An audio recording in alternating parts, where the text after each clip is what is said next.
All right. Happy Monday. Welcome in. Happy President's Day. This is Green Dot Daily. We are Action Network's daily sports betting show. No day off for us. Brendan Glasheen with you.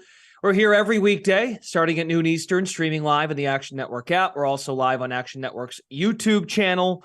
Green Dot Daily is presented by BetMGM. You can use the bonus code ACTION when signing up to get up to $1,000 first bet insurance. Terms and conditions apply. Tim Kalinowski is standing by. He'll join us later in the show to tell us how he would fix the NBA All-Star game. He's got some bones to pick from what happened in Salt Lake City over the weekend. Also, Jim Root will join us and break down a couple of teams in college basketball that you're used to seeing at the top of the discussion when it comes to winning the national title. They're not quite there right now. And Jim has thoughts, and we'll also preview TCU and Kansas. First, though, we welcome in Chris Raybon, who is joining our show, I think, for the first time since the NFL season ended. So we get NBA Raybon. And with the All-Star break here, games resume on Thursday. You wanted to weigh in on some future talk. So you've got two picks for us. And why don't you give us one of them for us, please? Well, we'll start with the New York Knicks. I like them to go over 43.5 wins. If you look at this team, they started off playing 500 ball. They've been playing, they went 15-9 since starting out 18-18. So it's about a 63% winning percentage. They've also been unlucky. They're 3-6 in overtime games. So I think this team is going to continue to play well. When you look at, they were integrating a new superstar in Brunson. They just got Hart. I think this team is going to continue to play, better than kind of the just over 500 ball that the win total is kind of projected them at. So I'm expecting them to hit at least 44. All right. They are opening the second half. It's really not the second half. We know there's like 20-something games left, but their post-All-Star break schedule starts with the back-to-back at Washington, then home against New Orleans. Now, your next pick relates to a team that you think could squeeze into the playoffs.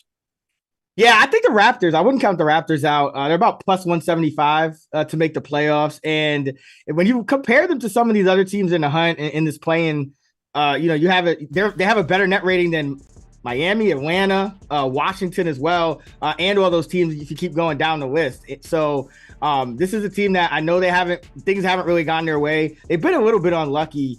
Their Pythagorean win total is about 3 games higher than their actual wins, which are 28. They're about a 31-win team. So I wouldn't be surprised if this team sneaks into the playoffs, maybe over a team like an Atlanta.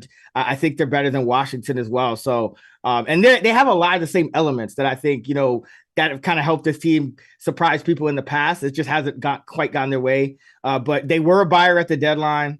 A lot of people thought they were going to sell. So I think this team is just going to catch people by surprise. And, they have the coach that knows how to get it done. So I like Toronto to make the playoffs at plus money here. Yeah, they surprised all of us, right? Making the move to add as opposed to subtract. They actually get Washington twice in early March. So that's both of those games in DC. So that'll be a good test for them. Okay, Raybon, I think that's all I got for you today. We can let you run easy. Man. Is that all right? Nice. Oh, man, I hate to leave you guys, but Yeah. Chris Raybon, thanks so much. We'll be hearing more from you in the NBA landscape here as the season winds down. Thanks for stopping by. Always a pleasure.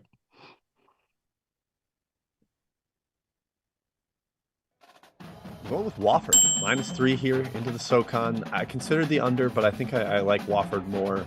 Arkansas laying 8, 8.5, 9, whatever you see out there, I think is all viable.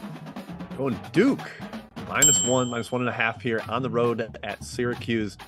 I'm waiting for Matt to tell me if this is dumb or smart, being the Duke fan that he is. I know that Duke can't really shoot. That could be an issue against the zone here, but Duke can really offensive rebound. So even if they don't make those first shots, I think they're going to get a lot of second opportunities in this one. I think Duke, frankly, has a little bit of that matchup edge against the zone with the offensive rebounding. So I will take the Blue Devils. All right. Jim Root with BBOC over the weekend had himself a nice little Saturday.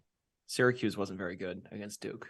And it was bringing me back to last year when they met at the Carrier Dome, and Paolo Banchero and other pieces that went in the first round, and as we know, this Duke team is not as good as last year's Duke team. It didn't really matter. It's a way for us to bring in Jim. He'll get to some picks for tonight, and we'll look ahead to the rest of the week. But also, when we look at the weekend, I can't help but look at some of the blue blood programs and what to make of them. Kentucky has a really nice win. Duke has a nice win. But UNC blows a lead late to NC State. Now, I know it's a rivalry game, and they haven't really been right since the beginning of the year, or at least they haven't been able to put together a couple of good weeks in a row to think, okay, that team was in the discussion to win the national title last year. So who do you like from that group of kind of tweeners, sort of on that line of a contender or a pretender to make a deep run?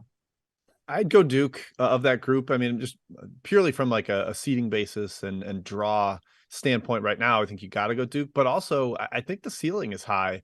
We haven't gotten to see it very frequently because they haven't been that healthy. You go all the way back to the beginning of the year. Dariq Whitehead and Derek Lively missed the start of the year.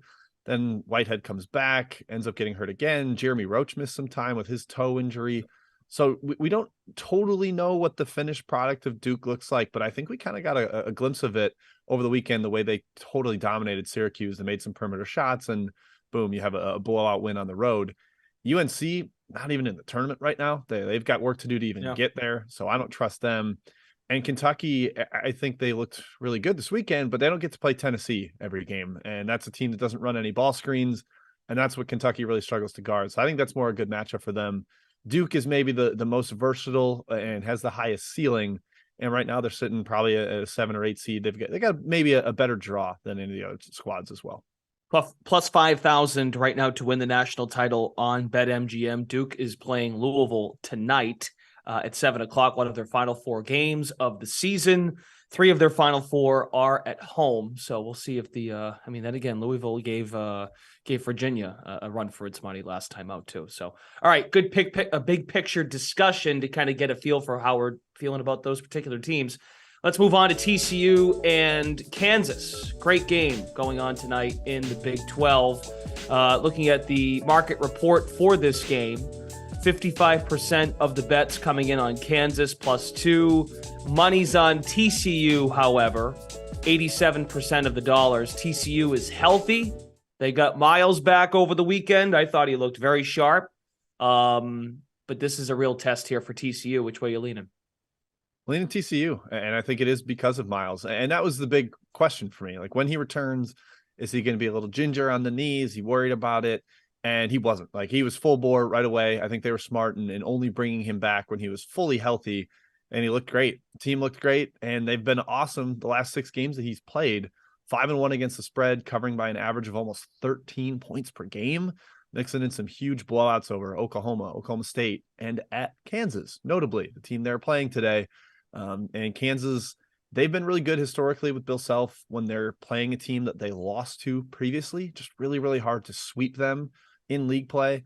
But I think that's mitigated a little bit by this travel spot where Kansas just blew out Baylor, really emotional second half, dominant performance. 48 hours later, you got to go down to Fort Worth. So they have to travel, less time to make adjustments. I think that helps TCU here. And again, I think TCU is still a little bit undervalued in the metrics because of how poor they were without Miles. They went 1-5 against the spread in the 6 games that he did not finish over the last couple of weeks here. That's given them a little bit of value. And we know they're capable of it. They blew out Kansas in the first game, held everybody but Jalen Wilson to 30 combined points. Wilson had 30 himself, but I think TCU can do that again back home. I like the Horned Frogs laying 2 there. And look, I'm looking at the stat line again here. He had 5 turnovers, but what he does do is he gets to the line, Miles Jr. He gets to the free throw line more than anybody on that team. And that as if you watch college basketball and you like to bet on it, end of the game, those free throws matter, man. And just to stop the clock and, take you from up 3 to up 5. I mean, I think folks know what I'm getting at there. So it's important to have a finisher like him. Mid-major minute, as we like to do on this Monday. Plenty of games to choose from. And for the mid-majors, we're getting down to the end here. Like, the conference tournaments will start up in 10 days. So, or close to it, maybe 2 weeks. It's getting close. Who do you like, or what's a spot that you would like to give to us here tonight in the mid-major? I'm going into the Southlands. We could even call this, the low major minute here. I'm really digging deep. This is Texas A&M. This is the makeup game, right? Yes. Makeup game from the snowstorm in Texas, the rarity that they have. Texas A&M Commerce and Nichols. Yeah, this league never plays on Mondays. They never have this kind of the quick turnaround from the weekend. It is happening because of the postponement. And I think that kind of helps the under. I don't think we're going to get a super up and down game. And thankfully, we have the slowest team in the league, Texas A&M Commerce. They like to grind games to a halt, which is a relative rarity in this league. A lot of downhill transition-based teams. And in the first game, Commerce won the pace battle, held it to 64 possessions. Game didn't even crack 130 points with a total of 151.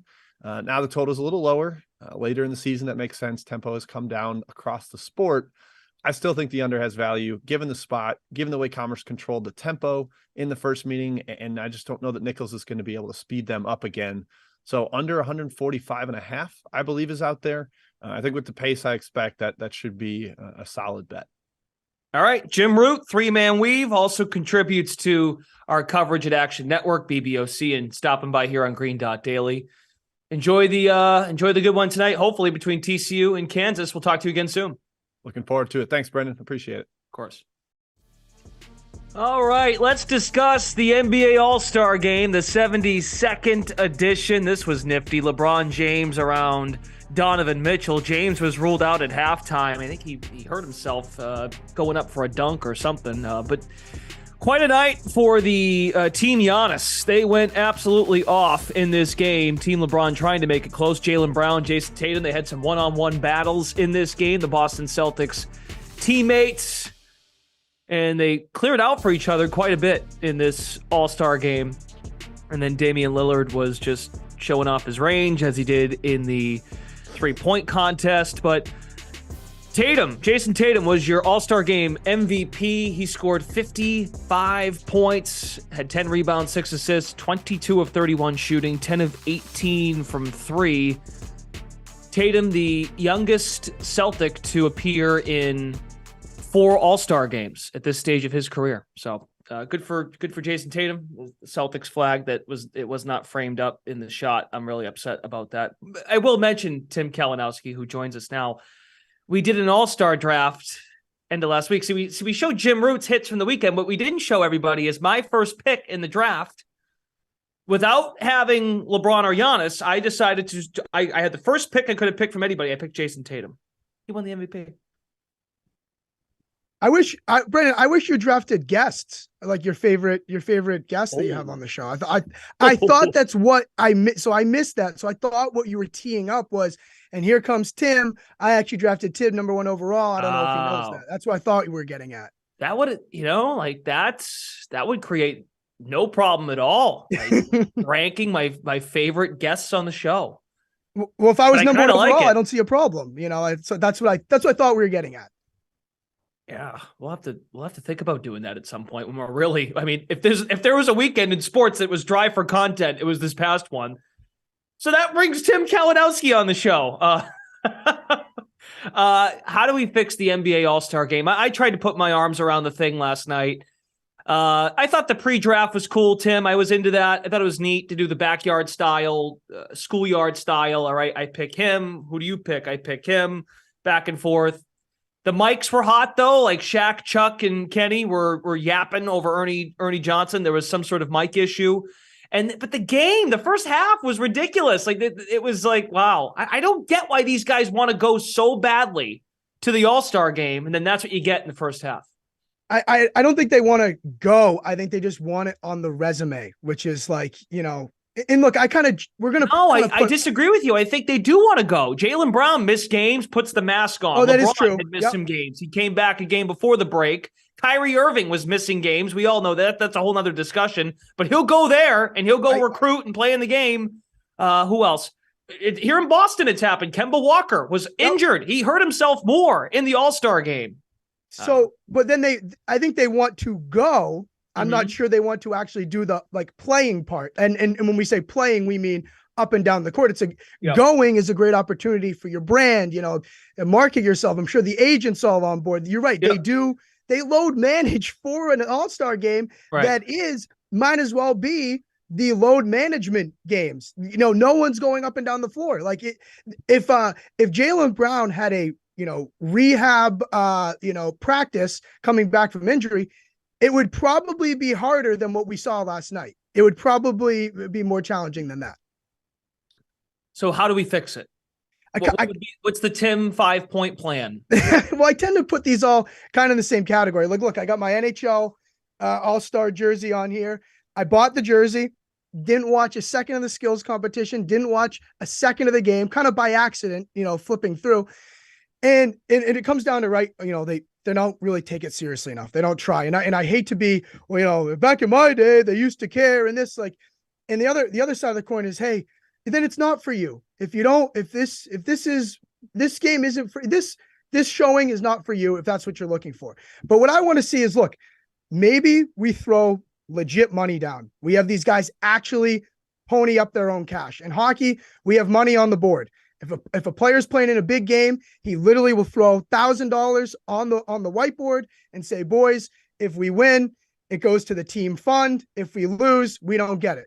So money may be the motivator here, and have these guys, hey, actual dunk competition, actual three-pointer. Let's pony up some cash and actually play one-on-one for it. I mean, would the players go for it? I'm not sure, and maybe at least have by quarter, we have a prize, whoever, it's something that we can break it down to say, what will incentivize these guys? We have to sit down and ask them, what will incentivize you? How can we do it? And only they're going to be able to tell us. I thought, and I'm biased, okay? I know I'm the Celtics guy here, but I thought the Tatum Brown one-on-one stuff, that got me thinking. I'm like, if there was some sort of, like, we have the target score now to honor Kobe in the fourth quarter, the 24 target score. If there was some sort of element that once you reach, I don't know, I'd have to put it together, but once you reach some sort of number, or if you're X amount of points away from this, or like, I don't know, if some sort of, like, someone can hit, maybe a coach can say, I want one-on-one time or something like that. Yeah. Like some sort of alert, Well, it's funny you say, when I watched the Brown Tatum thing, I thought it was pretty corny. I was like, I was like cringing. But they were trying. They weren't trying. Stop. The one-on-one part they were trying. Now everyone else just standing around with their arms folded. That was kind of odd. Could the rest of the players look less interested? Like, so that it was kind of cringy to me. I'm like, what are they doing? This and sure, it was going back and forth. I was like, when is it going to end? When are they going to go back to normal? Okay, but you have to admit, at least they made the shots, because if they miss the shots, then it's just sloppy Joe, and then it's like. Then you look at it, because then I bet you if they both missed and if they missed badly, they probably look at each other and go, okay, that's it. Let's stop. But the fact that there was some made buckets, that was the most energy as far as the broadcast. I watched the TBS broadcast with Ernie, Kenny, Chuck, and Shaq. I watched that broadcast, and you could hear them actually paying attention. Like they were captivated by it, and that kind of lured me in. It was cute. Sure, it was cute. I mean, but you know what? Like, how about this? Two things. One, maybe I was just watching the And One documentary on Netflix the other day. Great watch. How about we go put this thing on a street court in some city? How about we go like an exotic destination?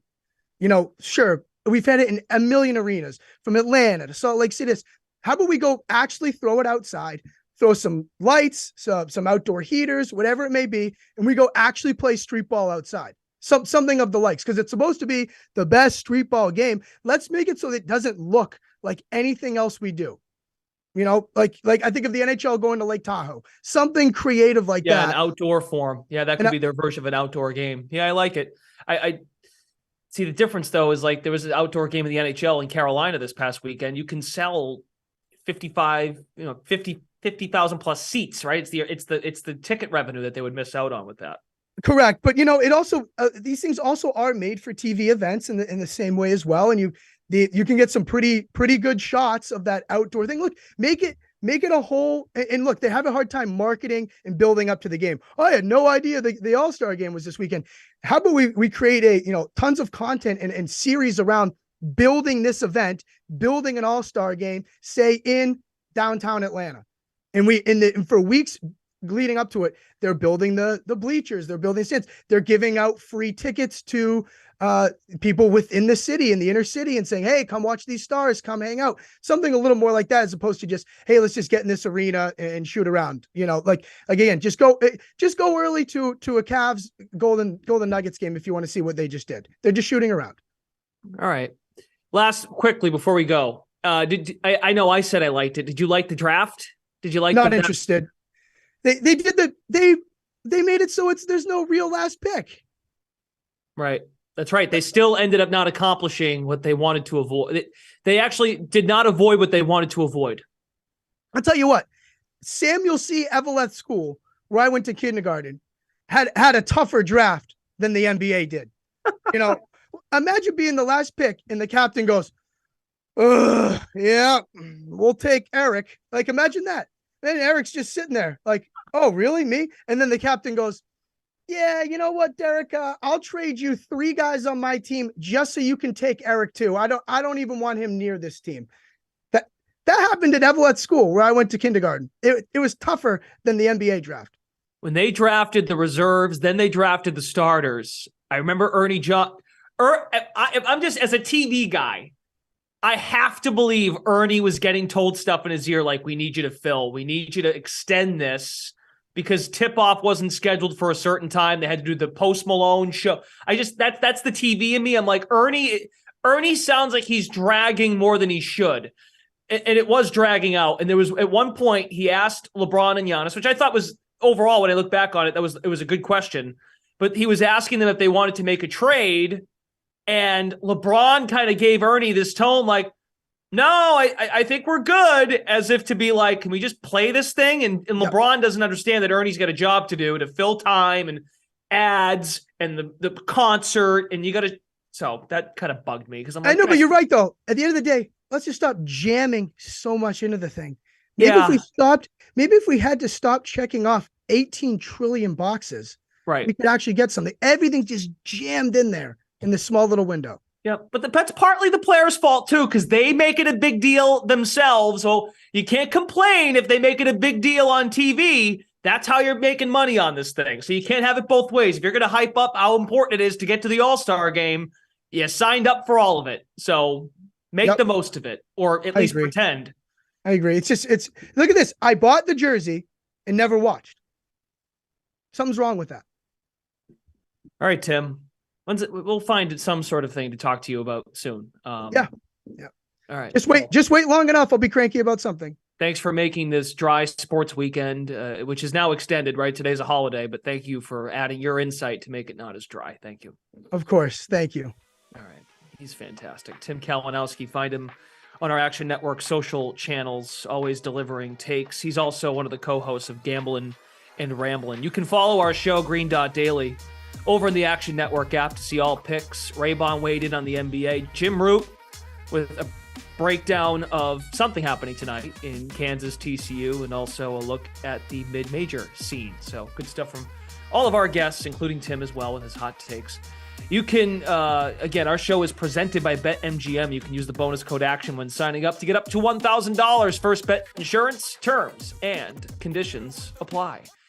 We're back tomorrow at noon Eastern, Tuesday. Look forward to having you with us. I will say this, the college basketball slate is a lot better tomorrow than it is today. So that's something to look forward to. Again, we appreciate you all stopping by on your holiday. We'll talk to you again tomorrow at noon Eastern. See you later.